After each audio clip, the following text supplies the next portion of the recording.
Greetings everyone and welcome to the channel. I am your gracious host Adeptus Artorum, and in this somewhat short video today I am going to briefly cover the Dark Compliance, as on this channel I am aiming to cover as many aspects of 40k lore as possible. Yet I have never seen this topic be the subject of much discussion. Now, for those of you that do not know, in the 30th millennium, when a world was essentially liberated or subjugated, joining the ever-expanding imperium of mankind, it was stated that the planet or system in question had achieved imperial compliance. Now, as many things within the ranks of the Chaos Traitor forces are, the Dark Compliance is essentially a foul, warped version of this noble undertaking. The term has since been cited in regards to immeasurable atrocities having been conceived during the bleak era known as the Horus Heresy for all of the worlds that were either a victim of the traitor's military conquests or somehow tricked into seceding from imperial rule and joining Horus's empire of darkness and chaos.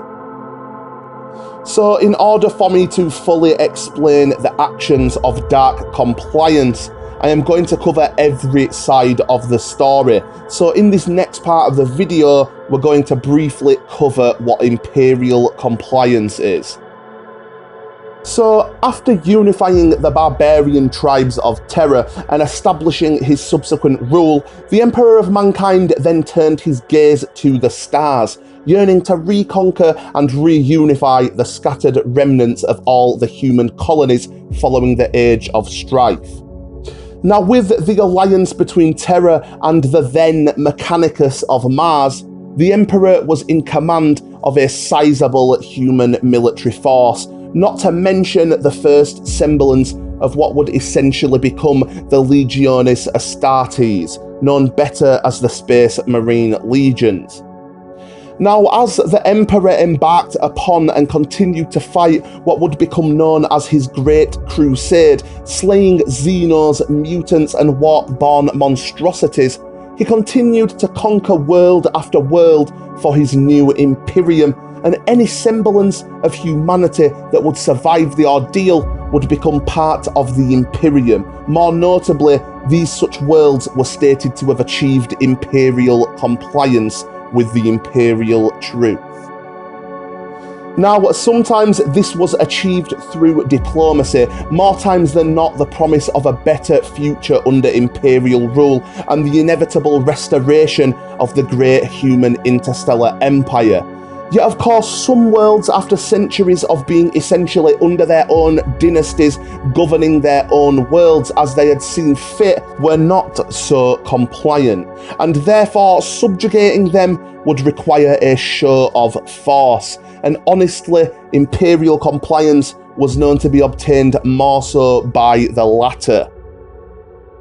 Now, even more commonplace was for a world to achieve imperial compliance by force of arms, and in these extensive and brutal campaigns, worlds were essentially purged, Xenos, mutants and witches were burned, and tyrants were cast down from their pedestals of power.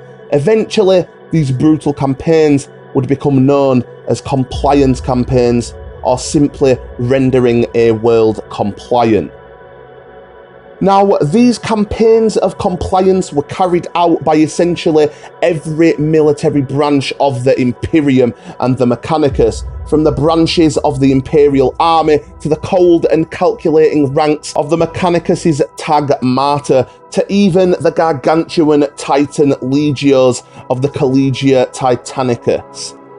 But as you might imagine, none among these forces were more successful at bringing worlds to their knees before the Emperor as the Space Marine Legions. Now, these genetically engineered superhuman warriors were at the spearhead of many campaigns of compliance and were an effective part of bringing many worlds into the fold of the Emperor's ever-growing Imperium. Now, at the head of these legions stood the Trademarks, the Emperor's genetically engineered and enhanced sons, also serving as the stock from which the Space Marine legions had been raised. Now, though vast in number, even the hordes of the Space Marine legions were not enough to entirely control the Emperor's territories, though some legions did in fact erect huge towers and citadels to watch over compliant populations, though many of the Primarchs refused to squander their mighty warriors on administrative tasks. Now, of course, despite these facts, peace upon compliant worlds had to be maintained, even if only for the purpose of continuing a stable stream of supplies needed for the expeditionary forces still in the midst of the Great Crusade. And so the Emperor devised a grand plan. Now, this plan was simple. He would bestow upon compliant worlds and systems a tithe, essentially a tax which every world within the Imperium must submit to. Each world would then be effectively screened for and assigned a tithe grade by the newly formed Administratum, depending on, of course, the amount and quality of the resources produced there. Now, these tithes would require a world to essentially offer up to the Emperor its most valuable resources, whether that be precious minerals, rare chemical compounds, rare crystals, weapons, ammunition, tanks, void ships, or even the men and women that live upon its surface to be drafted for the Imperium's grand armies. And so, with the inception of these policies, huge amounts of planetary populations were sent away from their homeworlds with the intentions of sending them to colonize and populate other worlds within the Imperium's borders. Now, as for the more dangerous and combative peoples subjugated by the Imperium, their fate would be to serve in the many armies of the Imperium, fueling the war machine and expanding its territories. Though for many of the feudal cultures within the Imperium, such as the many Night Worlds, this would serve as quite the compensation, as it would give them a chance to achieve the renown and glory amongst the stars that they had forever craved. Now, this is where we come to the act of dark compliance, as when Horus finally revealed his intentions of rebellion against the Emperor and the formation of his own shadow empire to reign upon the throne of terror, instead of essentially dismantling what had come before him, he instead decided to corrupt and distort that which he had helped to establish in all the ways inherent of his new-found dark power. Now, on many worlds, the dark seeds of corruption had already been sown long before the betrayal and subsequent atrocities of the Istvan system. And when the War Master brought his plans to fruition and began to lead his forces into a bloody civil war against the Imperium, many hundreds of Imperial systems with no direct ties to Horus and his forces declared their support and allegiance for his cause. This came to be upon many worlds of the Imperial frontier due to the fact that many of the War Master's prospective allies within forces such as the Dark Mechanicus, the Word-Bearers and the Alpha Legion Space Marine Legions had already sown the seeds of contempt, effectively poisoning the worlds against their Emperor and his cause. Now, you have to remember that Horus was specifically chosen by the Emperor to become his War Master due to the fact that he possessed a keen political nature, and with that fact considered, is it really any wonder that he would be able to use his silver tongue to convince entire populations to align with his cause?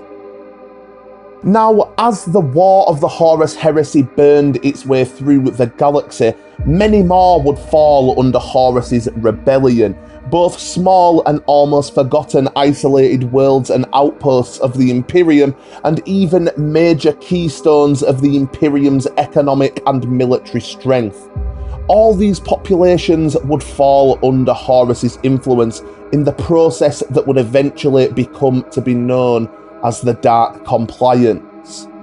Now, for each world or system that the War Master's tyrannical fist fell upon, there was but a single option given: complete and total surrender and submission, of course total violent and brutal subjugation, or complete and utter destruction. Simply put, slavery or brutal and immediate death. Now, when it came to this act, there was to be no debate, no refusals, and the question would be asked a grand total of once. This was, of course, a distorted mockery of the act of imperial compliance and the glorious progress that the act stood for within the larger scheme of the Great Crusade. Now, though the before-mentioned facts are true, the Dark Compliance also served as more than simply contempt for the Emperor and his dreams. In fact, it served as more than even the simple egotism of the War Master and his tyranny, as in truth there was actually intelligence and method behind the deliberate and cruel savagery. Now, you have to understand that the Dark Compliance was very different to the utterly mindless violence and destruction that defines subjugation by chaos forces in the 41st millennium. In fact, the Dark Compliance was, to the contrary, a cold and calculated system. Now, a prime example of this would be in the destruction of worlds that had stubbornly yet bravely refused to fall under the flag of the War Master and remain loyalist. Now, in brutally destroying said planet in an apocalyptic mass murder and hellfire, Horus would effectively ensure the fear of other nearby worlds and systems, ensuring that their timely surrender would come without a single shot being fired, to essentially save themselves from an inevitably brutal demise. In fact, even worlds that did resist the War Master and his armies were offered what equated to Horus's mercy and given the choice to save themselves by being bound in servitude once it became clear that victory was assured for the traitor. Each world that continued to fall to the traitor forces and was subsequently subjugated served not just to expand the territory of Horus's Dark Shadow Empire, but also to extend the manpower, supplies and production abilities of an ever-growing war machine, becoming more and more powerful as worlds entered its tyrannical fold. For those worlds that were marked for death, it's worth noting that they were considered and can be seen to be more strategically expendable than those worlds spared to be taken through fear, corruption, or overall deception and treachery. Now, I also want to quickly state that the evidence shows that campaigns of Dark Compliance were never enacted to the stage where there would be no survivors to effectively tell the story. In fact, this was yet another cold and calculated part of the action, as survivors could then spread the word of the brutal atrocities which had occurred and the ultimate price paid for those who would dare to defy the will of Horus and his Shadow Empire. Now, as always, before I end this video, I want to leave you guys with a quote. And this one is from Baron Armelan, an emissary of the War Master Horus, as he speaks to the Planetary Council of Sabinus. "Fear not that I am come to demand your surrender. There is in me no such gift of mercy. I am come to deliver not words, but fire."